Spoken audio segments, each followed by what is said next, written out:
नमस्कार श्रोते हो, साहित्याच्या रंगछटा या ऑनलाईन प्लॅटफॉर्मवरती तुम्हा सर्वांचं मनपूर्वक खूप खूप स्वागत. साहित्याच्या रंगछटा टीमतर्फे गांधी जयंतीच्या अनंत साऱ्या शुभेच्छा.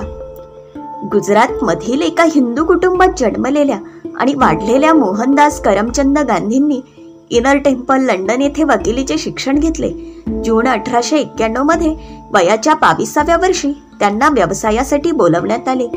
भारतात 2 अनिश्चित वर्षे राहिल्यानंतर ते 1893 मध्ये दक्षिण आफ्रिकेत एका भारतीय व्यापाऱ्याच्या दाव्यासाठी गेले.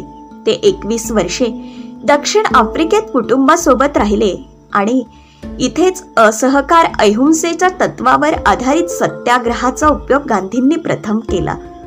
1915 मध्ये वयाच्या 45व्या वर्षी ते भारतात परतले आणि लवकरच अन्यायकारक जमीन कर आणि भेदभावाच्या विरोधात शेतकरी, कामगार आणि शहरी मजुरांना आंदोलन करण्यासाठी संघटित करण्याचे ठरवले.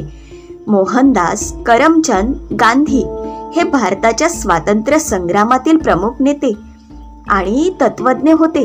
ते एक वकील, वसाहत विरोधी राष्ट्रवादी नेते होते, राजकीय नैतिकवादी होते. ब्रिटिश राजवटीपासून भारताच्या स्वातंत्र्याच्या यशस्वी मोहिमेचे नेतृत्व करण्यासाठी महात्मा गांधींनी अहिंसक आंदोलनाचा वापर केला होता. अशा महान नेत्यांची गाथा आपल्या काव्यरूपी शब्दात उतरवली आहे श्रीयुत अनिल आत्माराम उदावंत, ज्येष्ठ प्रशिक्षक, समुपदेशक व साहित्यिक, राहणार सावेडी, अहमदनगर यांच्या बापू या काव्यरचनेतून.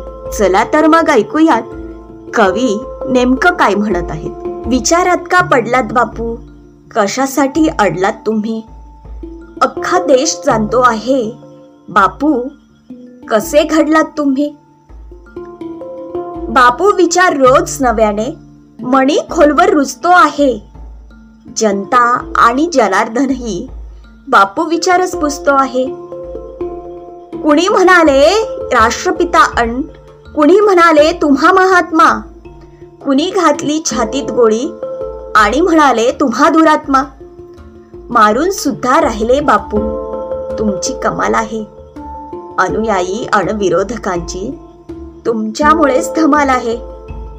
अहिंसेचा विचार तुमचा, सत्याचाही प्रयोग तुमचा, कुणासही का झेपत नाही बापू थोडा वियोग तुमचा. बापू विचार खरेच कोणा एकाच तरी कळला आहे, कळूनही का विचार अवघा बापूपासून ढळला आहे. बापू मलाच कळला म्हणत प्रत्येक जण फसतो आहे. नोटेवरती बसून गालात बापू उगाच हसतो आहे, बापू उगाच हसतो आहे. धन्यवाद मित्रांनो. कविता आवडली असल्यास चॅनल नक्की लाईक करा, शेअर करा, सबस्क्राईब करा आणि कमेंट करायला विसरू नका.